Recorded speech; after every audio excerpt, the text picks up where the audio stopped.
Great. Houston, can you give us your opinion about Russia's inability to repair its pipeline and the consequences of China's low birth rate problem? Oh boy. Okay.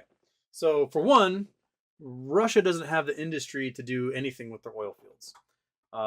They've had to contract with Western companies to do all the work. So the pipelines are built by Western companies. Their oil wells are drilled by Western companies. Their rigs, their wells are all built by Western companies. They don't have the industry to handle pretty much anything. Even when it was the Soviet Union, most of the industrialization was in like Ukraine. Um, that's where their jets and their ships and their tanks and rockets, all that stuff was manufactured in Ukraine. Russia doesn't really have a very good manufacturing base, and much of their manufacturing base was destroyed since the fall of the wall, uh, largely because when you are a nation run by gangsters, you can't, how do I put this? You can't have nerds, right? Like, gangsters are really good at take resource, sell resource. They're not very good at take resource, turn into an engineered product that is, works for mining, drilling, trains, whatever. Like, those nerds are really smart. And if one of those nerds who's really smart can then move up the ladder inside an organization full of a bunch of meathead mafia types, it threatens those meathead mafia types. So they would rather crush all of the industry to make sure there are no nerds that can take over their power. And that's kind of what happens when you get like cartels and mafias and gangs. They're really good at like primal resources. So you might have like a cartel in Mexico that's really good at smuggling humans, smuggling drugs, growing drugs, things like that. And when they move into other realms, they're not moving into like, the Cadillac factory in Mexico. That's complicated. That takes nerds and engineers. Instead, they're going to go and they're going to strong arm the avocado farmers, right? Because avocado farmers, everyone can understand water, avocado, grow, tree, pick. That's easy. That's just resource distraction at that point. So, the cartels in Eurasian mafia, they move really well when it comes to just like really simple business plans. But when it's something complex, it takes multiple orders of magnitude, they destroy it. They have no patience for it. They don't like the nerds. They just destroy it rather than having them as a threat. So Russia's never going to be able to repair the pipeline without the West actually doing it for them. They just don't have the ability to do it. Even the Kerch Bridge that goes between Ukraine and Russia, the big one that got bombed a couple months ago, that was built by the Dutch. It was not built by the Russians. They had like nothing to do with it. The Dutch built it. So, oh, sorry, the cat wants to come in. Come on, dude. There you are. Yeah, get in here. There we go. Yeah, it's your kitty buddy. He's gonna take your spot. Cat's jumping up there. It's gonna take your spot in like 2 minutes. Yeah. Um. Where were we? What was the next one? It was something about China. Where was it? Oh, consequences of China's low birth rate problem. Okay, so for a long time, China was trying to slow its birth rate with the one-child policy, and that didn't work. It was still growing like crazy. They removed the one-child policy, and now no one wants to have babies. One of the problems was that during one-child policy, if someone gave birth to a girl, they would drown it. They would abort it. They would get rid of. So there was this huge disparity between how many men and how many women there were in certain age demographics, which then all of a sudden made women really valuable, right? They could demand huge dowries. You could be a homely lady, and you could, because of the rarity of women in certain demographics, you could then require giant dowries that no one could afford, and you're getting this huge generation of basically sexually dissatisfied men who have no hope of finding a date, and just a society of incels, basically. And cat butthole.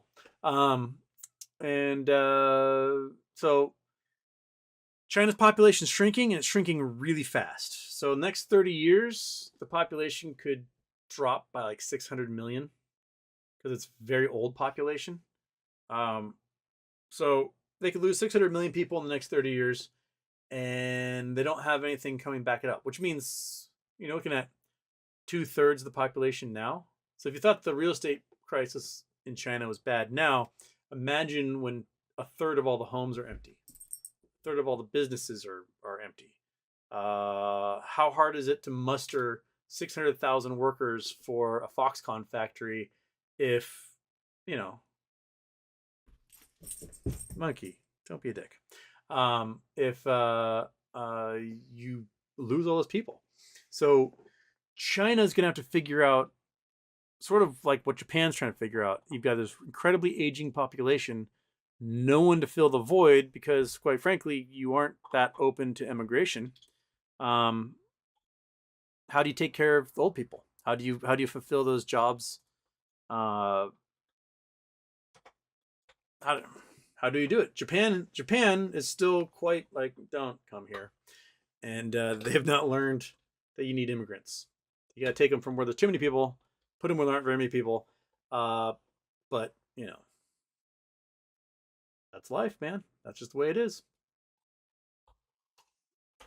People on Earth need to spread out, and the birth rate in the U.S. is very low. The birth rate in Italy is low. The birth rate in Germany is low. The birth rate in Australia is low. But these are societies that do a much better job taking in immigrants to fulfill those roles so that their population still either stay the same or grow. The U.S. for some reason loves to be completely xenophobic, but like, we need people. It's obvious we need people. So come on down, man, as far as I'm concerned.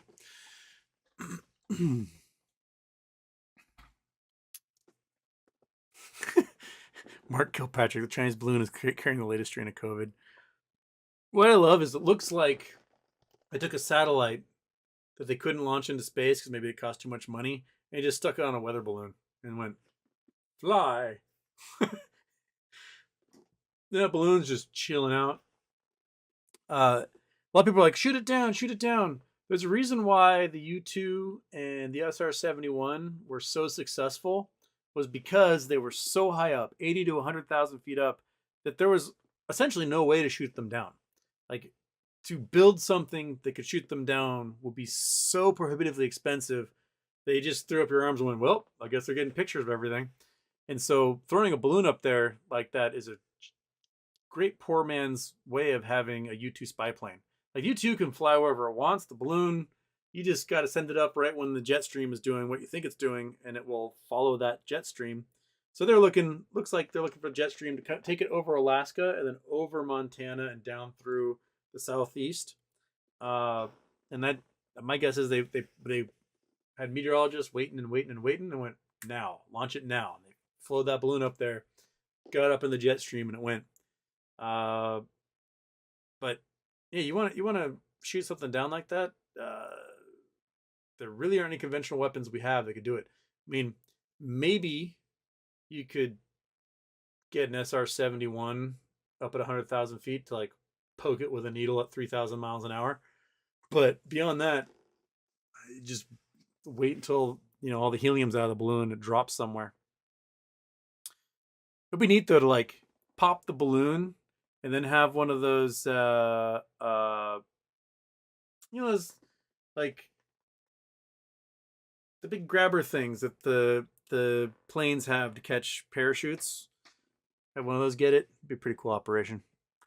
But what are those things called? Any paratroopers in here? One of those things on the plane. It looks like scissors, but it's designed to like catch the cords of a parachute. I don't know, I can't know what it's called. Parachute catcher scissor looking things. Bill Coyne, if the Chinese actually did use a 1960 weather balloon, wouldn't it give better information to just hire an American to fly around taking pictures? But then how else would you get a bunch of Americans to freak out? Right? If someone flies around their plane, it's just some dude in a Cessna flying around. But if you fly a weather balloon with a weird satellite looking thing with solar panels attached to it, everyone's going to lose their mind. And they go, oh my God, Sputnik. Um, and that's, that's why you do it. They did it very conspicuously just to make sure we saw it and we freaked out. That is the entire point of it. And to make us feel a little impotent because we can't shoot down something that's 100,000 feet up, because that technology is really, really expensive, so no one ever bothers developing it.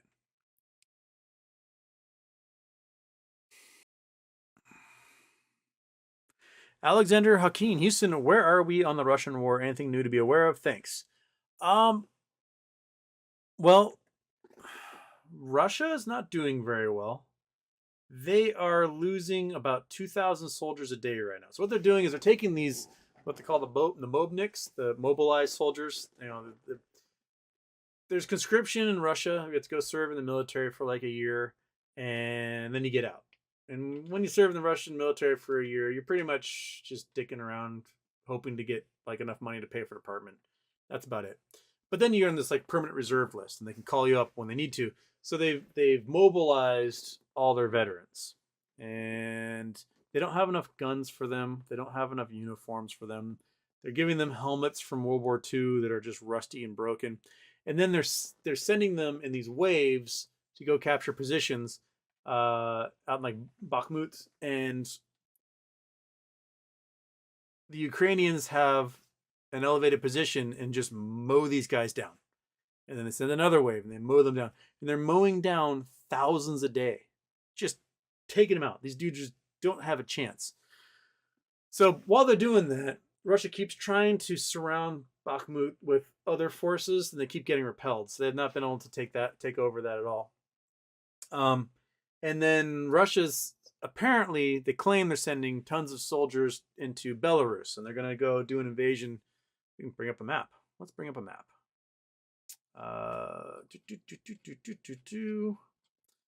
Zoom out. Fly back to Europe. Okay. So you got Ukraine, big old Ukraine here. Most of the Russian fighting is happening in the areas that they still hold in eastern Ukraine. They got repelled back to the borders in the north, and they're too scared to come across. They're completely dug in here, and there's no way the Russians are going to be able to invade from the north here. What they've done is they've been ferrying tons of equipment into Belarus, and they claim 500,000 soldiers. Although the open source intelligence guys say that there's no, like, they can find all the soldiers out here because their cell phones keep pinging. There's not anywhere near 500,000 soldiers of pinging happening in Belarus. And this region of the border between Belarus and Ukraine is one of the largest swamps in the world. And it never froze over this year. It's too warm, so it hasn't frozen over. And the few roads that cross the border have been completely dug up by the Ukrainians, and they got heavily fortified positions on those few roads that cross through there. So if Russia is going to try to do a massive offensive into Western Ukraine, they're going to get eviscerated. Like, it will be a bloodbath for the Russians. They don't have enough weapons. They don't have enough soldiers. If they do have 500,000 soldiers, it's probably not actually 500,000 because the Russian generals have a history of lying about how many soldiers are in their battle groups, and then taking the extra pay for themselves. And one of the problems they had in the original Blitzkrieg they did was Putin's like, oh, it says here you have 50,000 soldiers, bring them all. And the Russian general's like, totally, man. Yeah, we've got 50,000 soldiers. And they didn't have enough tankers, like people who operate tanks, to operate the tanks with their infantry. So they'd use all the infantry to operate the tanks, but then they had no surrounding infantry to protect the tanks. And if you don't have that system of infantry and armored cavalry, it fails. And so the tanks just got blown up by javelins and NLAWs and stuff, the anti-tank guided missiles. And they lost a huge portion of their young officers. So the young officers got blown up in these tanks, so they used the officers to operate the tanks because they didn't have enough soldiers to operate the tanks and be infantry, and it just was a mess. So there's a complete dearth of communication that happens on the battlefield. The Russian, it's one of the silliest things. So the modern Russian uh, uh, scrambled channels, the secure channels that they had, required 4G or higher cell phone communications. And when they invaded into eastern Ukraine in February last year, they destroyed all the cell phone towers that had 4G, and all of a sudden they weren't encrypted anymore. So they had to use open channels on 2G that the Ukrainians could listen into and know exactly what's going on. Also, because their encryption kept failing, they would have to send the generals deep into Ukrainian territory to relay messages to the soldiers on the ground, and then they would snipe the generals, and the general would die. So they were killing a general like every 4.5 days for a period for like 6 months. Imagine what would happen to the U.S. military if the U.S. military lost a general every 4.5 days. There would be a complete collapse of leadership. And that's what the Russians were experiencing for a large portion. It's not to say that the Ukrainians haven't had huge losses themselves. They're up against just a massive amount of weaponry. But the amount of soldiers Russia would need to take over Ukraine, I don't think there's enough people in Russia to do it. They've lost 15 million young men have fled the country. 15 million because they don't want to get conscripted. So there's a giant drain on the workforce. There's a giant brain drain. There's a just it and the there's talk now about mobilizing women and just sending women out there to be cannon fodder at this point. It's not looking good. I don't think Russia stands a very good chance of coming out of this not completely obliterated. If you were to look at Russia as a whole, right? East of the Ural Mountains, out here, this is lots of tribes who aren't Russian, and with some Russian families that were sent out here to try and like Russify these things. But a lot of them, they more identify as like Kazakhs or Turkmen or Mongolian, whatever, and they don't really care who is in charge. They're like, who cares? I'm a nomad. I live off the land. And China sees all the energy wealth that's in here. I think China goes, a weak Putin means strong China's ability to get oil and gas. So I wouldn't doubt if when Putin fails with this potential massive invasion of Western Ukraine, that China just sort of moves in. They might not officially take over, but they kind of take over. I think that might be kind of what happens there. But anyway, Ukraine's a mess. And the types of tanks that we're sending over there are going to be used as offensive weapons. And I think once they get trained on those, they're going to be taking over. They're going to be going in and taking back the reclaimed territories. And they'll probably do an assault on Crimea. Now, there's reports that so this whole region here, they got Crimea is this guy here, but this whole region here is largely controlled by Russians still. But there are reports that like out on these spits, the Ukrainians have sent commandos in here, and they're slowly working their way in, doing strikes against what are not fortified positions by Russians at all. And then they keep bringing materials in and whatnot. You have partisans, like there was a car bomb in eastern Ukraine today that killed a police officer that was collaborating with the Russians. So there's some dirty guerrilla fighting going on that's undermining the power structures for a lot of those places. I highly recommend like the open source guys, open source intelligence people on Twitter are incredible. Like the things they're able to ferret out. And a lot of these guys they speak Russian and Ukrainian, so they're on like the Telegram channels. They're seeing the soldiers communicate with each other. They've got access to cell phone data and satellite photos they pay for. They do some really, really cool things, and they're on it like all day long. I don't know how these guys make their living, nerding on the internet like this. A lot of them are like former CIA guys that might work for security services. But the open source intelligence has been incredible in this war. Absolutely fascinating. I highly recommend checking them out on Twitter and other spaces. Are you done messing with the cat monkey?